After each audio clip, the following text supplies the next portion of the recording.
Hello and welcome to Pinstripe Chronicles. I'm Lynn and Chris will be back next week, but joining me is Deb Seymour, our good friend. Thank you so much for coming back, Deb. Thank you so much for having me again. I really appreciate it. I It's know it's always, been a while, but yeah, happy to be here. and we're so glad that you're back. Um, why don't you tell us what you've been up to since the last time you were able to join us? Well, I've been very active on Bowl 9, so as most people who view this video cast probably know, I write for Bowl 9, but I'm also the primary editor for Bowl 9, so an awful lot of content crosses my desk that I haven't written.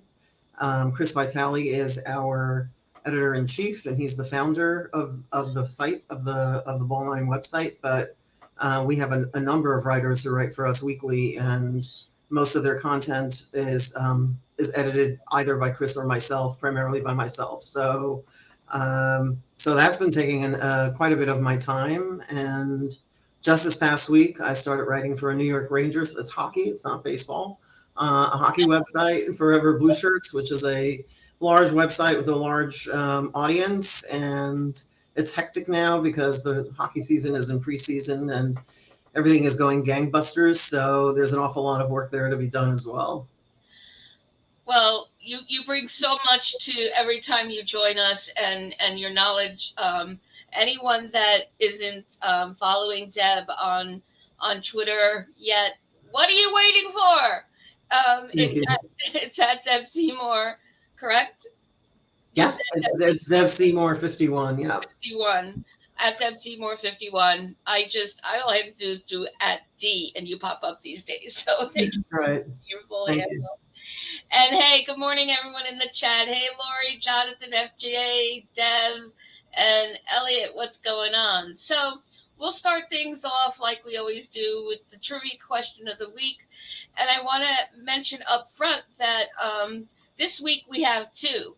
We're going to start with our trivia master Spencer's opening question.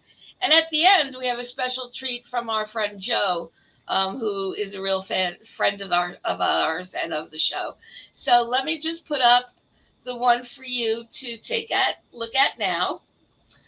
So Spencer says that Friday night he was lucky enough to attend the game. Aaron Judge gave New York Yankee fans something to feel great about by swatting 3 home runs for the second time this season, propelling the New York Yankees to a 7-1 win over the Diamondbacks. Who was the last New York Yankee to hit 3 home runs in a game? Okay, it was Aaron Judge. But what he really means is, who was the last New York Yankee to hit 3 home runs in a game prior to Aaron Judge Friday night? So put your guesses in the chat. I'll give the answer at the end of the show. And on we go from there. So thanks for that question, Spencer. So I guess you all noticed that we called this show 2023, the season that never was. And so I'm sharing a quote from a comment from my friend Nick Allen on Facebook. Gerrit Cole is likely to win the Cy Young Award. Domingo Germán pitched a perfect game. The Yankees swept the defending champions, and Aaron Judge became the first Yankee out of all the legends to ever put on that uniform, to have 2 or more games with 3 home runs, and the Yankees are still barely over 500 and likely missing the playoffs. It'll take a miracle for them to make it. What a weird season it's been. Deb, what a weird season it's been, huh? Indeed. It has, and I think it's partially because we all had such high hopes for the Yankees this year. Their defeat at the hands of the Astros last year gave them some pretty pointed direction as to what kinds of changes they needed to make in order to be able to stand up to the teams that have had a consistent winning record over the past few years. Let's just say over the past 5 years. And the question, I guess one of the questions we do have that's still outstanding, even at the end of the season now, is whether the moves they made in the offseason in 2022 leading into 2023 actually addressed what they learned or should have learned at the very least from their defeat at the hands of the Astros once again, and from other losses they took last year that they probably shouldn't have. So we can enumerate multiple losses that they took this year, series losses, game losses that they probably shouldn't have for all kinds of reasons. But one of the lessons that always has to be taken by a front office into the following season is not just how do we make ourselves better in general because of baseball, but how do we make ourselves better based on what we did the previous year. And one of my concerns this year, even going into the season, although I think most of us were pretty positive, was did they really address what were the factors in their losses last year? So, on the one hand, we can say they have been one of the most injured teams over the past 4 years in the league. There are other teams whose injury numbers are actually not that far behind the Yankees, who've had more success getting into the postseason and even within the postseason. But injuries have definitely been a factor for the Yankees, and not only because they have suffered so many season-ending injuries over the past few years, both among pitchers and among position players, but also repeat injuries to the same player. And one of the ways we've seen injuries manifest, and I'm just going to use Giancarlo Stanton as an example here because I don't mean to target him, but he is a typical example for this kind of thing, is that repeat injuries eventually wear down a player to the point where it's not clear they'll ever be quite the same again. Now, Stanton has made a point of saying for this offseason that he really intends to do whatever it takes in order to become the kind of player he once was once again. However, we know that, he's a little bit older than he was, and it's going to take an awful lot of work for him, conditioning-wise, to get back to where he was in the past. And one of the other things we've seen with Stanton that has been of concern for me is his loss of eye at the plate. So his sort of pitch recognition has really been off this year in a way that we haven't seen before. In previous years, even when he was not in great condition physically, the pitch recognition was there, and this year we just haven't seen that. So it's something I've tweeted about. It's something it's a concern for the Yankees, and they need to work on that with Stanton as well as his physical situation. But getting back to the original question, it's not just about injuries. So although Judge, for the games that he did play, has had an outstanding season, and certainly Cole has as an ace pitcher and as the probable Cy Young winner for the American League this year, the Yankees have failed in a lot of ways and are exiting the season with a poor record relative to the success they've had most years over the past, let's say, 30 years. And they're not making the playoffs now. They have missed the playoffs over the past 30 years, but some years the explanations for that were not as difficult to find as they will be this year. So right. In some of the other years they missed the playoffs, they had a very clearly aging roster who was just not up to the job, and we saw players retire after those seasons and so forth. But this year, the mix of young players with players who are not necessarily ready for retirement should have made it the case that it wasn't completely about an aging staff, aging playing staff, that is. So, and I do see we have a comment that Cashman needs to stop bargain hunting for injury-prone players to fill key positions. That's absolutely true. And that leads us to another issue that I think the Yankees have been facing for several years now and will realistically this offseason continue to face, which is the purse strings issue. Hal has made it very clear that he's already exceeded the luxury tax threshold he wanted to exceed this year, and if possible would like to get under that threshold, even further under that threshold for next year. So when making decisions about who to sign and who to bring into the Yankees, Stanton needs a hamstring transplant. He might. Would that such a thing were possible? Given that Hal has put these budget constraints on the front office and has made it the case that Cashman and his staff have to operate within that budget and that he approves all signings, and I think a lot of people may be under the misconception that Hal is so hands off with this team and leaves so much to Brian that he does not get involved in the signings, but we know that's not the case. And he was not just involved in the Judge signing; he has been involved in just about every signing the Yankees have made. So when he's putting these kinds of budgetary constraints on Cashman and his staff, it's really turned Cashman from the kind of GM he was when George was still in control of the organization into the kind of GM he has become. We've also seen other factors that I'm not sure everybody considers when they criticize Cashman in the front office, which is the Yankees have turned into the kind of analytics organization that doesn't balance analytics well with actual baseball. And so some of the lower payroll teams that have been successful have found a better balance between using analytics and using actual baseball history and baseball tradition in how they play the game. Atlanta Braves are a perfect example. Tampa Bay Rays are a perfect example. And even the Dodgers are a perfect example of that.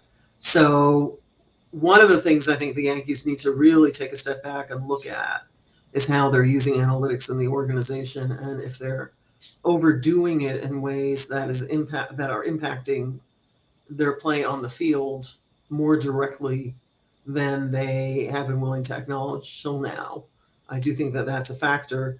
A lot of people are aware of the fact that Boone feels constrained by having to respond every single time something goes wrong on the field, having to respond not just to the media, but to the front office. And some of the decisions the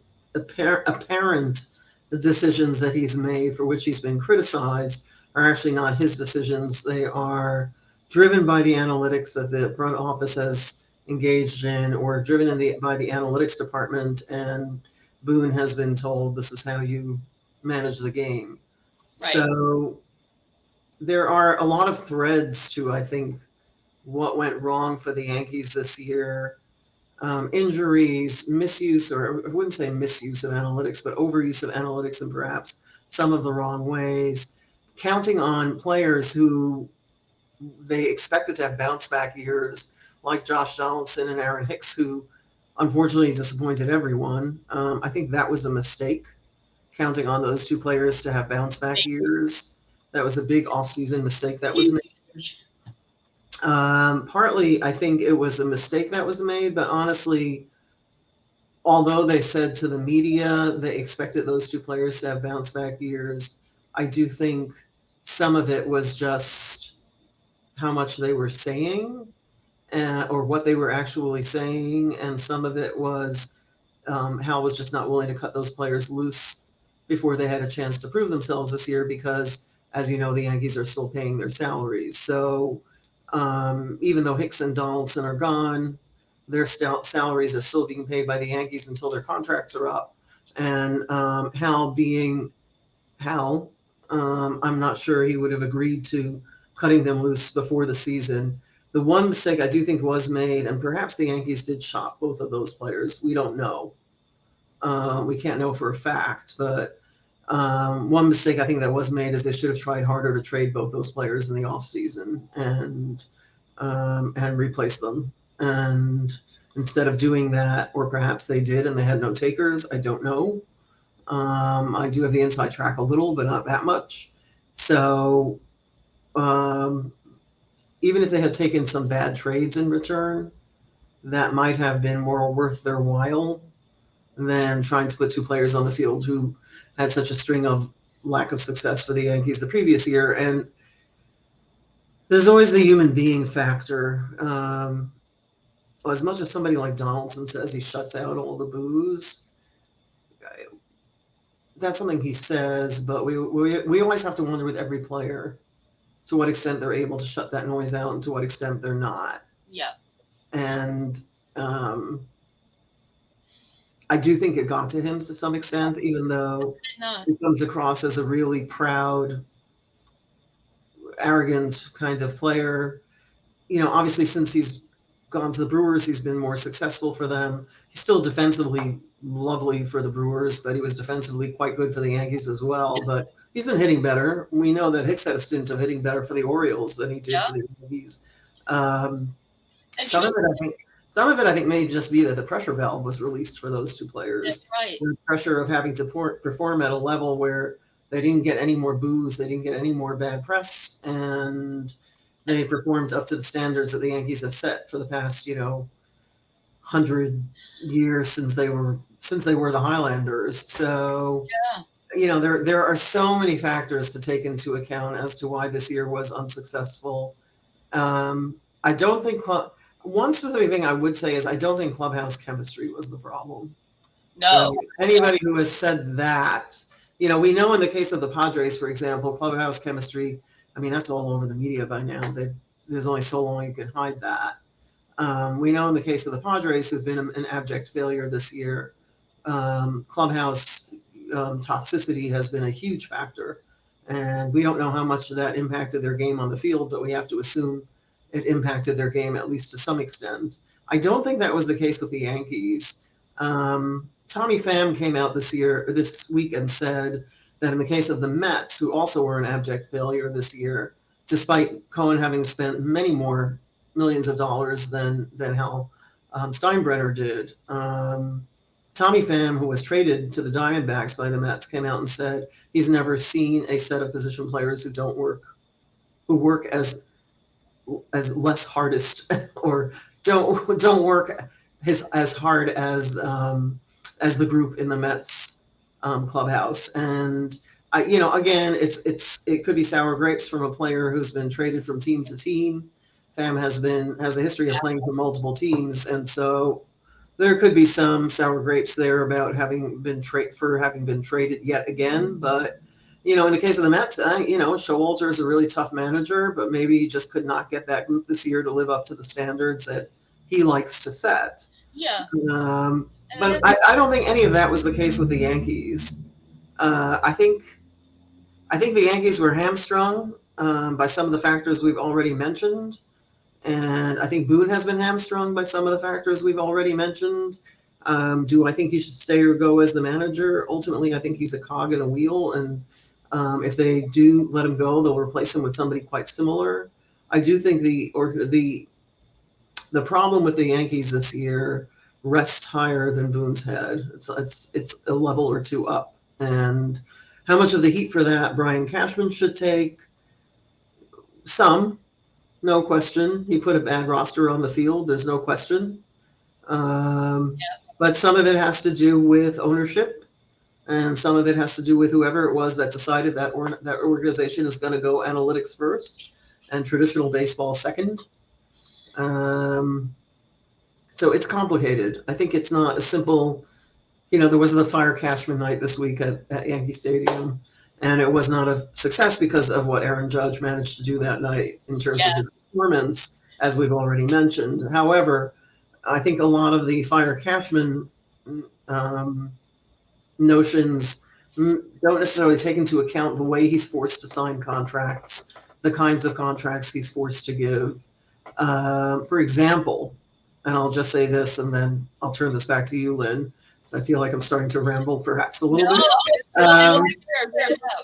So Brian Cashman is in a position where if he wants to sign a really good player and the player wants 7 years, well, let's pick an arbitrary number that makes more sense. Player wants 8 years and at a certain dollar figure. Cashman is under pressure to negotiate a contract that actually will run 11 years so that the average annual value of the contract is spread out over more years so that the budget or the player payroll for any given year is not blown out of control based on the average annual value of any one player's salary. So you can imagine some of the negotiations that Cashman has had to go through when trying to sign top tier players, right, that have perhaps fallen through. Now, for years, people were calling for an actual legitimate proven shortstop to be added to the Yankee roster. We got Volpe this year. I do think he will develop into one of those top tier shortstops. He basically skipped AAA and needed this year, which might have been better spent in AAA, but it is what it is now. Um, when I imagine when the Yankees were trying to sign some of those top tier shortstops, the asking price might have exceeded what Hal was willing to let them pay as an average annual value for a given year. Now, you can negotiate with an agent and you're the Yankees and you have all this history behind you, but if the player is sticking to his guns about wanting X number of millions over 8 years, and you have to keep pushing the line that they have to sign for 11 years, so that in their prime, their average annual value is not all that high or not as high as they would like, you're going to lose a lot of those negotiations. Right. Absolutely. And we talked a lot last week, Deb, already about Yamamoto, but Yamamoto looking ahead would be a good example of that spending issue. That's exactly right. And the big buzz so far is that it's has been about the Yankees and the Mets, but as you shared with me before the show, we can't eliminate the rest of the league, and certainly not the West Coast. Right. I'm wondering about the Angels. I found it interesting that the Angels didn't opt to keep Ohtani. Do you think that they're going to be one of the ones bidding in for for Yamamoto? They have claimed that they're actually going to be one of the bidders for Ohtani in the offseason. Oh, okay. So that is a claim they've made. Now, Ohtani, there's a certain amount of secrecy surrounding exactly what kind of surgery he had. The claim made publicly is that it was not a full Tommy John. It was the revised version of that surgery, which does not replace the ligament, but rather puts in a support to support the existing ligament until the arm can heal, until the elbow can heal. One presumes they wouldn't put an actual falsehood out there. His team, meaning his agent and the team that represents Ohtani. So there probably is the case that it wasn't a full Tommy John, although you never know. However, the fact that he left the team, well, he's being paid by them until the end of the season, but the fact that he left the team, did the surgery on his own, chose his own, he did not do this under team auspices, in other words, makes it the case that he has pretty clear ideas. He and his agent and his team have pretty clear ideas about where he's going to end up or what he is willing to do next season. And even if the Angels will rebid for him, I'm not sure he'd be willing to go back there because that organization has a lot of problems. And, the attempt is being made to sell them by Artie Moreno, the owner. But apart from the Ohtani sweepstakes, which will be interesting to follow, given that we know he won't pitch next year, the claim is being made he'll be able to hit. The Yamamoto sweepstakes, I think, will be very interesting to watch as well. Now, if the Yankees jump out in front early, or if the Mets jump out in front early and say, we'll give you X amount of money, it's what you're looking for, and we'll give you the average annual value you're looking for, then one of them might win. But as we know in the case of Ohtani, and the reason I keep talking about Ohtani is that he made it pretty clear when he initially signed with the Angels that he did not want to be on the East Coast. He wanted to be on the West Coast. We have no idea if Yamamoto has geographical preferences. True. And so that may be a factor as well, if and when he comes to the United States as a starting pitcher. True. And I guess New Yorkers with our hubris were thinking that, anyone like Yamamoto coming over would want the highest viewed franchise, to come to, because then come everything else, right? And as opposed to, in this case, the Angels, they're probably thinking of all the promotional deals and, Right. commercials and him and Judge on a cereal box and all those kinds of things, right? But it's not a given. And I think, at least in this little circle here with our friends in the chat that are here every week, the consensus was that Ohtani should not be on the table for New York, and not just because of his preferences for being on the West, but it's another case of injury coming in, injured player coming in. and he has gotten older, and we'd be effectively bringing him in as a DH, and not knowing what it'll come from there. So, and we don't need another Stanton. No, that's really true. Right.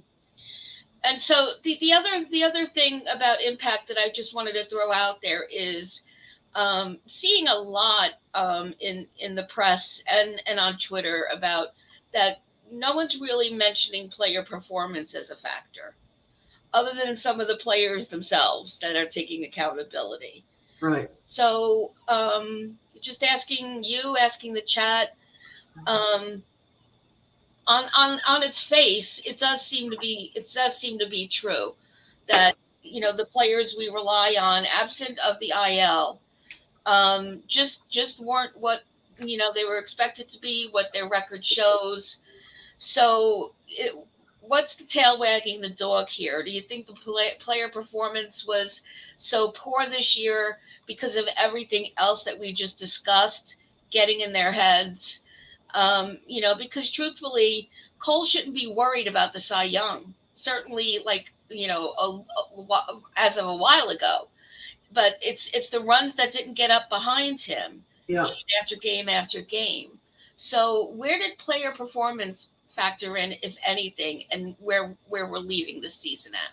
I think it's a huge factor. Some years you just have an off year. The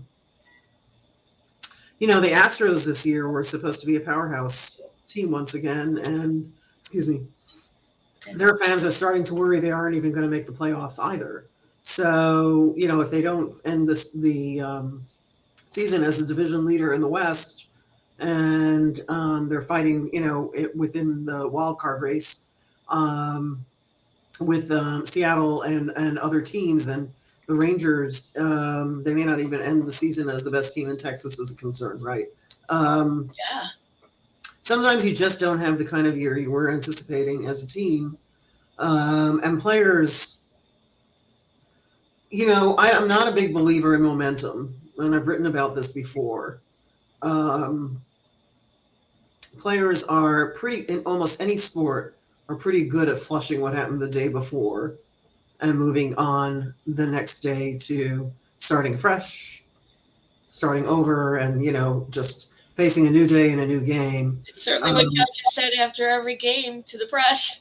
I mean, if you're a professional and you're a professional who's managed to reach the majors in any sport, you have to be able to flush the bad games.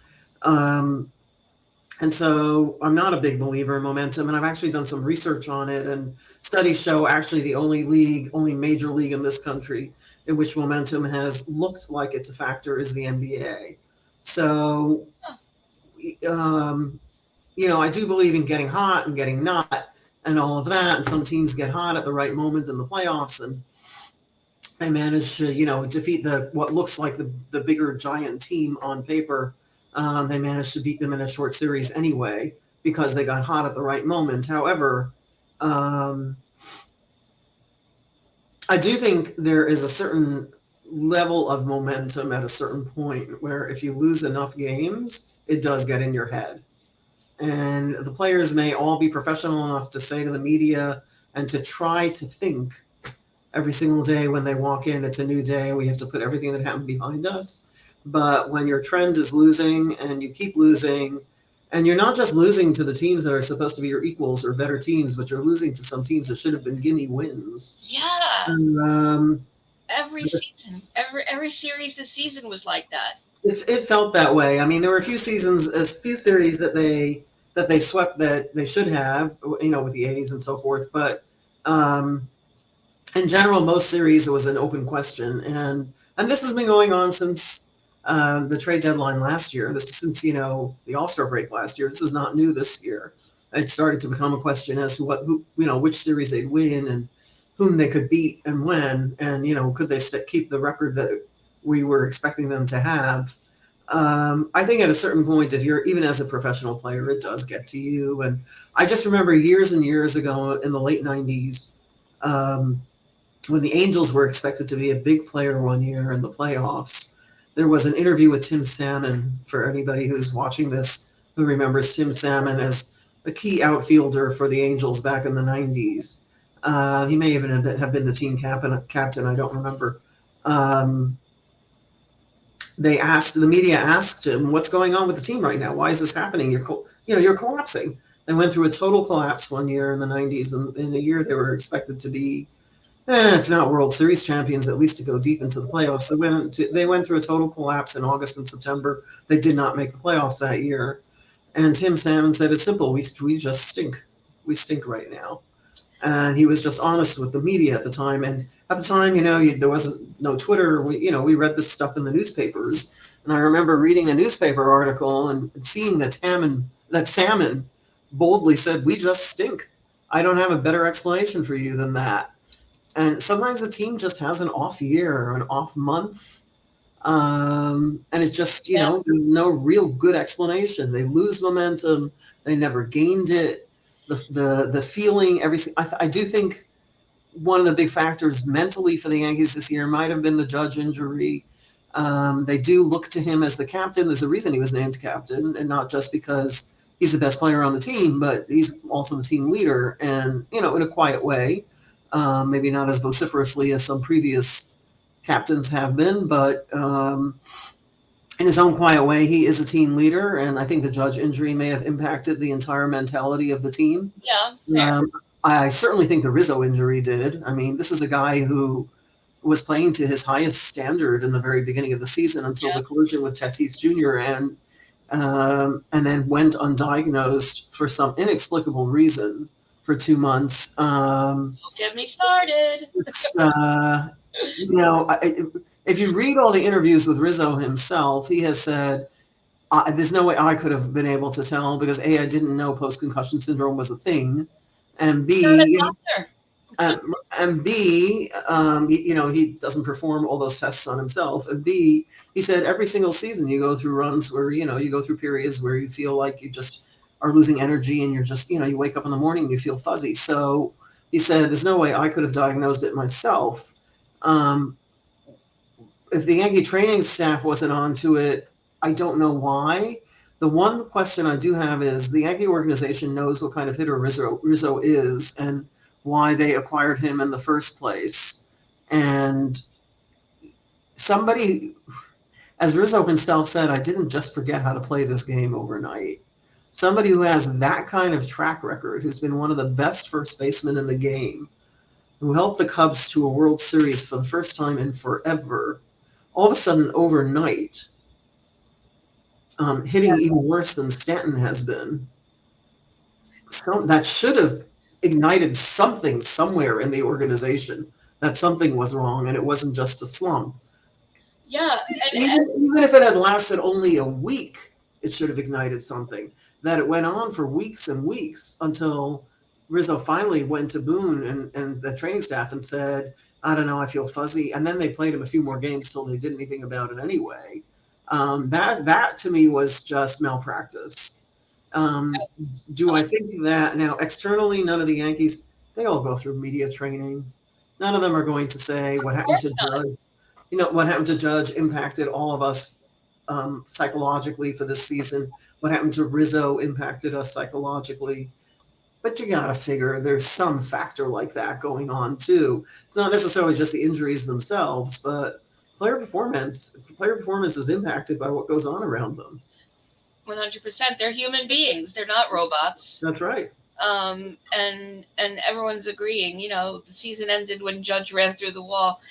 Lori, you always tell it like it is. Very plain and simple. Yes. And the truth is, though, it was building before then as well. Yes, it was. And the larger truth is that, it's been since 2009 since we've, taken it all, right? And so there seems to be this incremental build of dysfunction when you look back. Yeah. And you laid out a lot of it today, when it comes to what goes behind the luxury tax and the spending and, let's get somebody on the cheap because they have a good track record. Mm-hmm. They'll recover and be great again. And it's going to continue like this until there's a hard stop. and what that hard stop will be, and who will make it, is just something that we don't know. Certainly, Fire Cashman night wouldn't have done it, even if Judge hadn't done what he did Friday night. I applaud the fans for doing it, making their voices known. I'm not against it in concept, but it's just, I don't know what it's going to take. They listen to what they want to listen to. And even with Judge, they waited until like 0:30 to tell us. Yeah, that's right. And that we were going to, and then it was like, we got what we want, but they were they play with us as much as they play with the minds of their players. And that's dysfunction 101. I mean, I do think there's something about that within the Yankee organization, but it's also a matter of how invested Hal is. And, everybody says George Steinbrenner, if I yearn for the years of George. Of course, there were horrible years when George was the head honcho there in terms of ownership. Rich Farm remembers. There were years in which the Yankees were not successful at all. Yep. It's not just about it being Hal instead of George. But one of the questions I've had is how invested Hal is in the success of the team. So, people see him as just a dollar and cents guy. I don't think that's the case. When George died and Hal and Hank effectively inherited the team ownership and decision-making, I think a lot of us knew that Hank was the one who was really invested in the Yankees as continuing the Yankee tradition and being the sort of the traditional Yankee team that New Yorkers and the rest of the baseball world has grown to know and love and respect if they don't love us and so forth. Hank's death, I think, had a really bad impact on the Yankees in many ways that are sort of intangible, because he was the one who was invested in continuing the tradition. What I do think this year is a wake-up year for Hal. And I'm hoping that no matter what he sees as the dollar and cents portion of running this team, I do hope that he will be more invested emotionally, psychologically, time-wise, methodology-wise in making this team successful. Because as I mentioned earlier, there's a big trickle-down effect here. It's not simply what Boone is forced to do or not do on the field. A lot of it comes from the very top and not just Cashman and his minions. I think Hal is more involved in the decision-making than many of us realize. And what I'm hoping is that he starts seeing that decision-making through a slightly different lens than he has till now. Do we realistically expect Yankee fans to stop going to games just to sort of try to, quote, teach Hal a lesson? The truth is, Yankee Stadium is a tourist attraction. I don't care whether you're from New York or not. I am from New York. It's a place to go to when you're in New York in the summer, even if you're not a Yankee fan. And, if you're staying in Manhattan as a tourist, it's easier to get to or a little shorter perhaps to get to than going out to Queens to Citi Field. There are a lot of things that make Yankee Stadium an attraction, and this long history of winning World Series and so forth. And so we're never going to see a season in which Yankee Stadium gets abandoned by the fans. It's just not going to happen. Right. And as long as they're making the money, that's the business. And without the heart and the passion for the game, which is clear that this front office, this ownership doesn't have. I see comments from the audience about the Star Insurance patch. Every single team is wearing a patch and has sponsorship at this point. The Yankees aren't making any more money off that than any other team, one has to assume. The San Diego Padres are wearing a Motorola patch.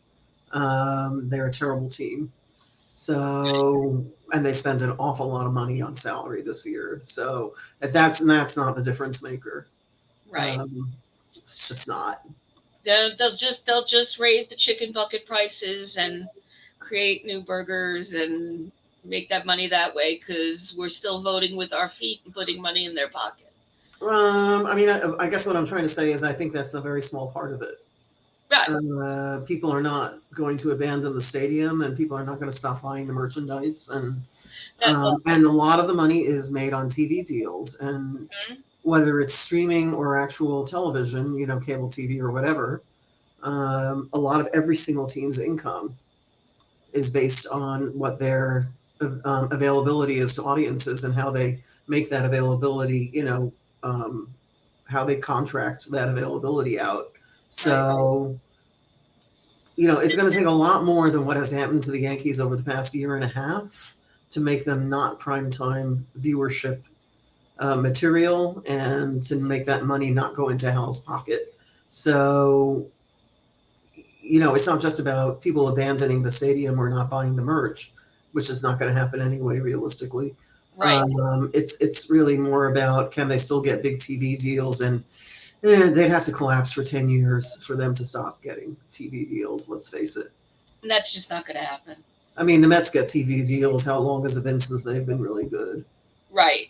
Oh, okay. Well, that's putting it in perspective. I mean, look, they played in a World Series more recently than the Yankees have. They lost to the Royals in the 20 teens, but that was sort of in the day at right years they had some real spectacular times. But in general, over the past 30, 40, 50 years, well, 50 years, I guess, the Yankees have had many more high points than the Mets, and yet even without Steve Cohen, and the Mets still manage to get TV deals. They still sell merchandise. It's just by being in New York. Yep.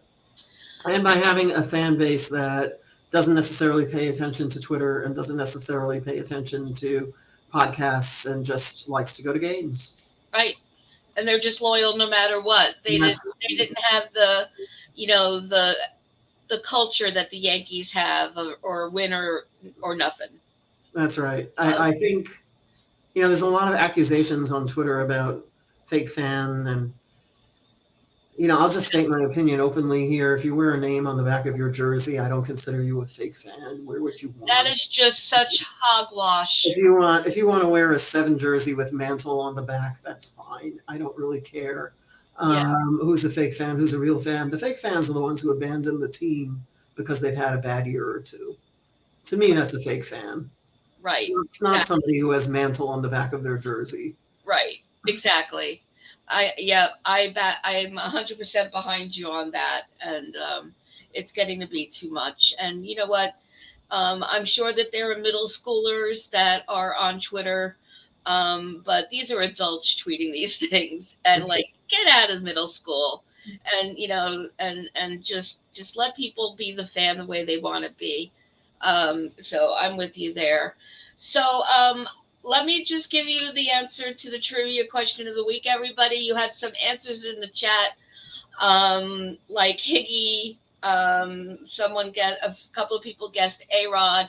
And remember, the question was, who was the last New York Yankee to hit 3 home runs in a game, other than Judge on Friday night? And the answer is Anthony Rizzo. Yep. April 26, 2022 versus Baltimore. It'll make everybody even more angry about what happened to Rizzo this year.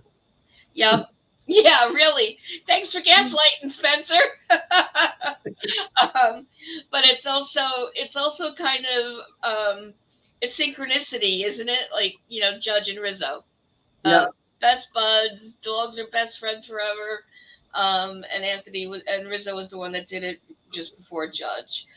And I did promise some homework, but before I give it, Deb, I just want to thank you.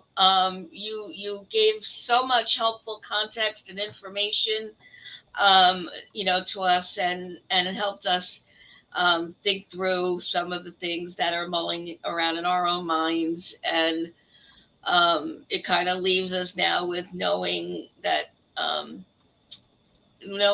we have a lot to think about in terms of managing expectations. We could still hope, we could still have our opinions, and we will. But having the context, and so hey, Deb, you're even getting a vote for GM. I'm very flattered. Thank you, Lori. I appreciate it. I concur. And then, she could hire me as her loudmouth.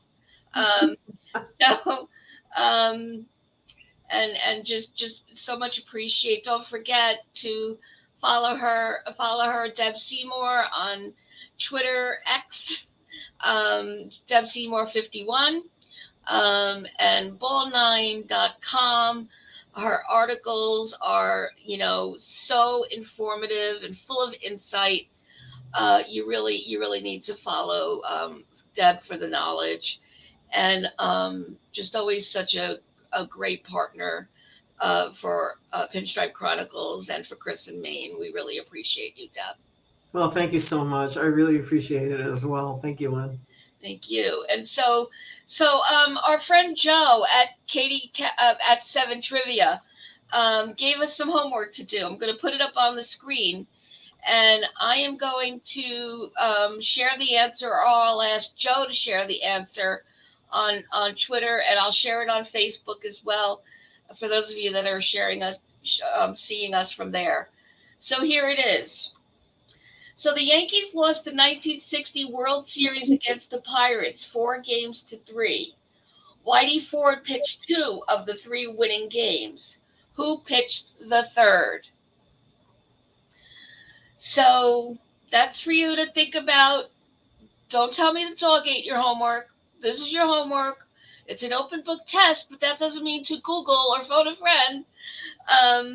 But give a shout out here in the comments. The comments stay, by the way, after we say goodbye. So put your guesses in the comments even after we say goodbye in a minute. But I think that's a really good question. And Twitter and Facebook will get the answer out to you during the week. And as always, you always have that reserved seat with us right here on the upper deck every Sunday. Thank you to our friends in the chat.